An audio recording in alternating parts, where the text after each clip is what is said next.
ओम शांति। 16 अक्टूबर 1969 की अव्यक्त मुरली का सार, परखने की शक्ति को तीव्र बनाओ। बाप दादा पूछते, आज विशेष क्या देख रहे हैं, परिवर्तन कैसे देखते हैं? इस ग्रुप में प्रश्न का उत्तर देने में होशियार कौन है? देखने और परखने की शक्ति कहाँ तक आई है? अच्छा, योग की स्थिति में निरंतर रहने वाले कौन है? दिव्य गुणों की धारणा में दिव्य गुणमूर्त कौन नजर आता है? यह क्यों पूछते हैं?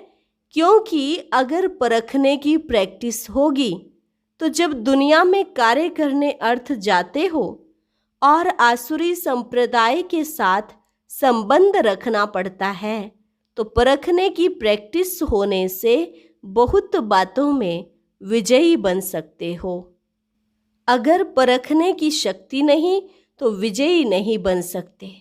यह तो थोड़ी सी रेख देख की कि अपने ही परिवार के अंदर कहाँ तक परख सकते हो। यूं तो हरेक रत्न एक दो से श्रेष्ठ है, लेकिन फिर भी परखने की प्रैक्टिस जरूर चाहिए। यह परखने की प्रैक्टिस छोटी बात नहीं समझना, इस पर ही नंबर ले सकते हो। कोई भी परिस्थिति को, कोई भी संकल्प वाली आत्माओं को, वर्तमान और भविष्य दोनों कालों को भी परखने की प्रैक्टिस चाहिए। विशेष करके जो पांडव सेना है, उन्हों को यह परखने की शक्ति बहुत आवश्यक है, क्योंकि आप लोगों को बहुत प्रकार की परिस्थितियां सामने आती हैं। उन्हों का सामना करने लिए यह बुद्धि की सफाई बहुत आवश्यक है। परखने की पावर कैसे आएगी? उसके लिए मुख्य साधन कौन सा है? परखने की शक्ति को तीव्र बनाने लिए मुख्य कौन सा साधन है? परखने का तरीका कौन सा होना चाहिए? तुम्हारे सामने कोई भी आए, उनको परख सकते हो। हर एक ने अपना अपना विचार बताया। सभी का रहस्य तो एक ही है, अव्यक्त स्थिति व याद व आत्मिक स्थिति। बात तो वही है, लेकिन आत्मिक स्थिति के साथ साथ यथार्थ रूप से वही परख सकता है जिनकी बुद्धि में ज्यादा व्यर्थ संकल्प नहीं चलते होंगे। उनकी बुद्धि एक की ही याद में, एक के ही कार्य में और एक रस स्थिति में होगी। वे दूसरे को जल्दी परख सकेंगे। जिनकी बुद्धि में ज्यादा संकल्प उत्पन्न होंगे, तो उनकी बुद्धि में दूसरों को परखने के समय भी अपने व्यर्थ संकल्प की मिक्सचरिटी होगी। इसलिए जो जैसा है वैसा परख नहीं सकेंगे। तो मूल रहस्य निकला बुद्धि की सफाई। जितना बुद्धि की सफाई होगी, उतना ही योग युक्त अवस्था में रह सकेंगे। यह व्यर्थ संकल्प और विकल्प जो चलते हैं, वह अव्यक्त स्थिति होने में विघ्न है। बार बार इस शरीर के आकर्षण में आ जाते हैं। उसका मूल कारण है कि बुद्धि की सफाई नहीं है। बुद्धि की सफाई अर्थात बुद्धि को जो महामंत्र मिला हुआ है, उसमें बुद्धि मगन रहे। एक की याद को छोड़ अनेक तरफ बुद्धि जाने के कारण शक्तिशाली नहीं रहते। वैसे भी जब बुद्धि बहुत कार्य तरफ लगी हुई होती है, तो अनुभव किया होगा, बुद्धि में वीकनेस, थकावट महसूस होती है और जो भी है यथार्थ रूप से निर्णय नहीं कर सकेंगे। इसी रीति व्यर्थ संकल्प विकल्प जो चलते हैं, यह भी बुद्धि को थकावट में लाते हैं। थकी हुई कोई भी आत्मा ना परख सकेगी, ना निर्णय कर सकेगी। कितना भी होशियार होगा, तो थकावट में उनके परखने, निर्णय करने में फर्क पड़ जाता है। सारा दिन इन संकल्पों से बुद्धि थकी हुई होने के कारण निर्णय करने की शक्ति में कमी आ जाती है। इसलिए विजयी नहीं बन सकते। हार खाने का मुख्य कारण यह है, बुद्धि की सफाई नहीं है। जैसे उन्हों की हाथ की सफाई होती है ना, आप फिर बुद्धि की सफाई से क्या कर सकते हो। वह हाथ की सफाई से झट से बदल देते हैं, देरी नहीं लगती। इसलिए कहते हैं जादूगर। आप में भी बदलने का जादू आ जाएगा। अभी बदलने सीखे हो, लेकिन जादू के समान नहीं बदलते हो, अर्थात जल्दी नहीं बदल सकते हो, समय लगता है। जादू चलाने के लिए जितना समय जिसको मंत्र याद रहता है, उतना उसका जादू सफल होता है। आपको भी अगर महामंत्र याद होगा तो जादू के समान कार्य करेगा। अब इसी में देरी है, तो अब इस भट्ठी से क्या बनकर निकलेंगे? जादूगर। अगर इतने जादूगर भारत के कोने कोने में छा जाएंगे तो क्या हो जाएगा? 1 मास के अंदर कुछ और नज़ारा देखने में आएगा। अब तो तैयारी करनी पड़ेगी ना। अगर इतने जादूगर बदलने का कार्य शुरू कर देंगे तो फिर क्या करना पड़ेगा? ऐसी कुछ नवीनता आप भी देखना चाहते हो और बाप दादा भी चाहते हैं। ऐसा आवाज फैल जाए कि यह कौन कहाँ से प्रकट हुए हैं। ऐसे महसूस हो कि एक एक स्थान पर कोई अलौकिक आत्मा अवतरित होकर आई है। एक अवतार इतना कुछ कर सकता है तो यह कितने अवतार हैं? यहाँ से जब जाओ तो ऐसे ही समझ कर जाना कि हम इस शरीर में अवतरित हुए हैं ईश्वरीय सेवा के लिए। अगर यह स्मृति रख कर जाएंगे तो आपकी हर चलन में अलौकिकता देखने में आएगी। जो भी आपके दैवी परिवार वाले व लौकिक परिवार वाले हैं, वह महसूस करें कि ये कुछ अनोखे ही बनकर आए हैं, बदल कर आए हैं। जब आपकी बदलने की महसूसता आएगी, तब आप दुनिया को बदल सकेंगे। अगर आप सभी के बदलने की भासना नहीं, तो दुनिया को नहीं बदल सकेंगे। खुद बदलकर इस दुनिया को बदलना है। ऐसे ही समझकर चलना कि निमित्त मात्र इस शरीर का लोन लेकर ईश्वरीय कार्य के लिए थोड़े दिन के लिए अवतरित हुए हैं। कार्य समाप्त करके फिर चले जाएंगे। यह स्मृति लक्ष्य रख करके ऐसी स्थिति बनाकर फिर चलना। यह बगीचा है। बाप दादा चैतन्य बगीचे में आते हैं तो कुछ वाणी से खुशबू लेते हैं, कुछ नयनों से, कुछ मस्तक के मणि से। हर एक के मस्तक की मणि की चमक बाप दादा देखते हैं। ऐसे ही अगर आप सभी भी मस्तक के मणि को ही देखते रहो तो फिर यह दृष्टि और वृत्ति शुद्ध सतो प्रधान बन जाएगी। दृष्टि जो चंचल होती है, उसका मूल कारण यह है, मस्तक के मणि को ना देख, शारीरिक रूप को देखते हो। रूप को ना देखो, लेकिन मस्तक के मणि को देखो। जब रूप को देखते हो तो ऐसे ही समझो कि सांप को देख रहे हो। सांप के मस्तक में मणि होती है ना, तो मणि को देखना है, ना कि सांप को। अगर शरीर भान में देखते हो तो मानो सांप को देखते हो। सांप को देखा और सांप ने काटा। सांप तो अपना कार्य करेगा। सांप में विष भी होता है।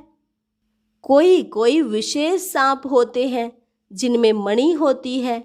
आप गोपों को सांप को कैसे मारना है, क्या करेंगे?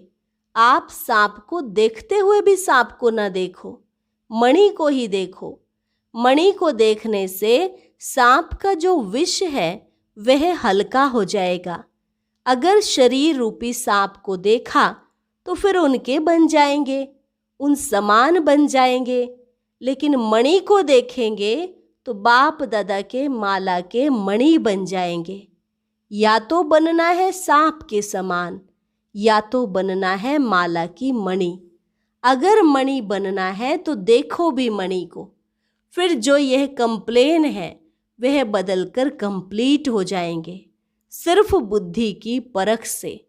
कहाँ कंप्लेन, कहाँ कंप्लीट, रात दिन का फर्क है, लेकिन सिंधी भाषा में लिखेंगे तो सिर्फ 2 बिंदियों का फर्क है। यहाँ भी ऐसे है, 2 बिंदी, एक स्वयं की, एक बाप दादा की। यह 2 बिंदी ही याद रहे तो कंप्लेन की बजाय कंप्लीट हो जाए। इसलिए आज से यह प्रतिज्ञा अपने आप से करो। बाप दादा के सामने तो बहुत प्रतिज्ञाएं की हैं, लेकिन आज अपने आप से प्रतिज्ञा करो कि अब से लेकर सिवाय मणि के और कुछ नहीं देखेंगे, और खुद ही माला के मणि बन करके सारी सृष्टि के बीच चमकेंगे। जब खुद मणि बनेंगे तब चमकेंगे, अगर मणि नहीं बनेंगे तो चमक नहीं सकेंगे। जब प्रतिज्ञा करेंगे तभी प्रत्यक्षता होगी। अपने आप से पूर्ण रूप से प्रतिज्ञा नहीं कर पाते हो, इसलिए प्रत्यक्षता भी पूर्ण रूप से नहीं हो पाती है। प्रत्यक्षता कम निकलने का कारण अपने आप से प्रतिज्ञा की कमी है।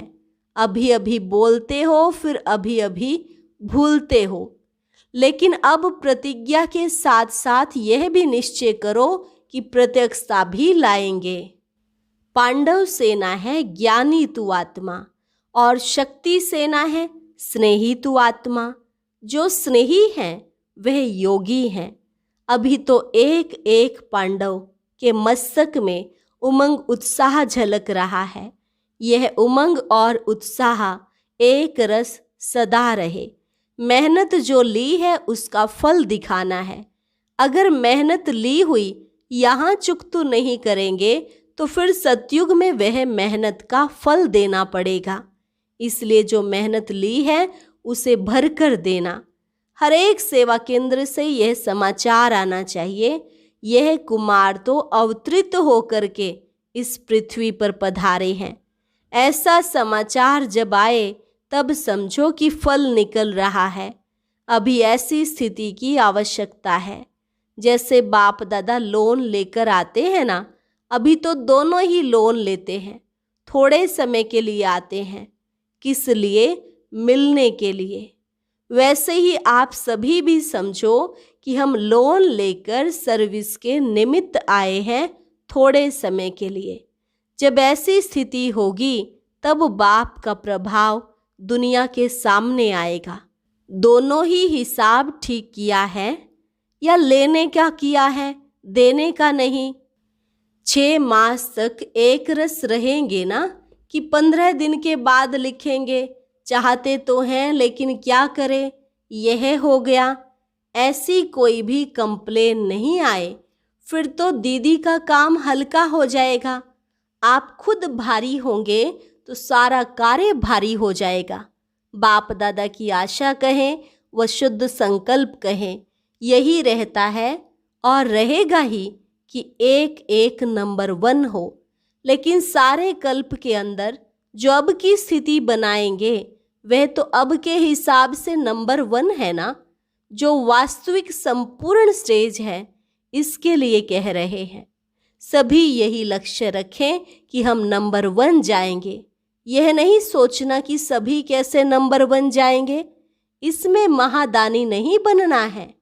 2 बातें मुख्य याद रखनी है कि एक तो मणि को देखना, देह रूपी सांप को न देखना, और दूसरी बात अपने को अवतरित समझो, इस शरीर में अवतरित होकर कार्य करना। और एक स्लोगन सदा याद रखना कि जो बाप दादा कहेंगे, जो कराएंगे, जैसे चलाएंगे वैसे ही करेंगे, चलेंगे, बोलेंगे, देखेंगे।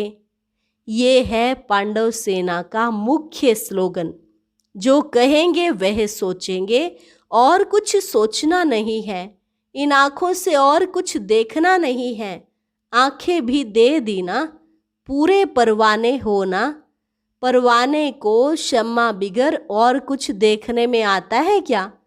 आपकी आँखें और क्यों देखती? जब और कुछ देखते हैं तो धोखा देती हैं। अपने को धोखा न दो। संपूर्ण अर्थात पूरा परवाना है। यह है छाप। रिजल्ट तो अच्छी है, लेकिन उसको अविनाशी रखना है, जब जैसे चाहे वैसी स्थिति बना सके। यह मन को ड्रिल करानी है। यह जरूर प्रैक्टिस करो। 1 सेकंड में आवाज में, 1 सेकंड में फिर आवाज से परे, 1 सेकंड में सर्विस के संकल्प आए और 1 सेकंड में संकल्प से परे स्वरूप में स्थित हो जाएं। इस ड्रिल की बहुत आवश्यकता है। ऐसे नहीं कि शारीरिक भान से निकल ही न सके। 1 सेकंड में कार्य प्रति शारीरिक भान में आए, फिर 1 सेकंड में अशरीरी हो जाए। जिसकी यह ड्रिल पक्की होगी वह सभी परिस्थितियों का सामना कर सकते हैं। जैसे शारीरिक ड्रिल सुबह को कराई जाती है, वैसे यह अव्यक्त ड्रिल भी अमृत वेले विशेष रूप से करनी है। करना तो सारा दिन है, लेकिन विशेष प्रैक्टिस करने का समय अमृत वेले है। जब देखो बुद्धि बहुत बिजी है तो उसी समय यह प्रैक्टिस करो। परिस्थिति में होते हुए भी हम अपनी बुद्धि को न्यारा कर सकते हैं, लेकिन न्यारे तब हो सकेंगे जब जो भी कार्य करते हो वह न्यारी अवस्था में होकर करेंगे। अगर उस कार्य में अटैचमेंट होगी तो फिर 1 सेकंड में डिटैच नहीं होंगे। इसलिए यह प्रैक्टिस करो, कैसी भी परिस्थिति हो, क्योंकि फाइनल पेपर अनेक प्रकार के भयानक और ना चाहते हुए भी अपने तरफ आकर्षित करने वाली परिस्थितियों के बीच होंगे। उनकी भेंट में जो आजकल की परिस्थितियां हैं वे कुछ नहीं है। जो अंतिम परिस्थितियां आने वाली हैं उन परिस्थितियों के बीच पेपर होना है। इसकी तैयारी पहले से करनी है। इसलिए जब अपने को देखो कि बहुत बिजी हूँ, बुद्धि बहुत स्थूल कार्य में बिजी है, चारों ओर सर्कमस्टांसेस अपनी तरफ खींचने वाले हैं, तो ऐसे समय पर यह अभ्यास करो। तब मालूम पड़ेगा कहाँ तक हम ड्रिल कर सकते हैं। यह भी बात बहुत आवश्यक है। इसी ड्रिल में रहते रहेंगे तो सफलता को पाएंगे। एक एक सब्जेक्ट की नंबर होती है, मुख्य तो यही है। इसमें अगर अच्छे हैं तो नंबर आगे ले सकते हैं। अगर इस सब्जेक्ट में नंबर कम है तो फाइनल नंबर आगे नहीं आ सकते। इसलिए सुनाया था कि ज्ञानी तू आत्मा के साथ में स्नेही भी बनना है। जो स्नेही होता है वो स्नेह पाता है। जिससे ज़्यादा स्नेह होता है तो कहते हैं यह तो शुद्ध बुद्ध ही भूल जाते हैं। शुद्ध बुद्ध का अर्थ ही है अपने स्वरूप की जो स्मृति रहती है वह भी भूल जाते हैं। बुद्धि की लगन भी उसके सिवाय कहाँ नहीं हो। ऐसे जो रहने वाले होते उनको कहा जाता है स्नेही। इस ग्रुप का विशेष गुण यही है कि सभी बातों को सीखने और धारण करने और आगे के लिए भी अपने को उसमें चलाने के लिए चात्रक हैं। चात्रक बने हो लेकिन साथ में चरित्रवान भी बनना है। चात्रक है यह इस ग्रुप की विशेषता है, लेकिन चात्रक का कार्य होता है उसके प्यासे रहना। यह चित्र चरित्र में देखें तब फिर चात्रकों के साथ में पात्र भी कहेंगे। अभी चात्रक तो हैं, फिर रिजल्ट आने बाद 2 टाइटल मिलेंगे। अभी चात्रक हैं, फिर विजय माला के नज़दीक आने के पात्र भी होंगे। जो स्लोगन सुनाया और जो भट्टी की छाप सुनाई उनको कायम रखेंगे तो दोनों ही गुण आ जाएंगे। अच्छा, और अब यह एक बहुत अच्छी वीडियो भी जरूर देखें।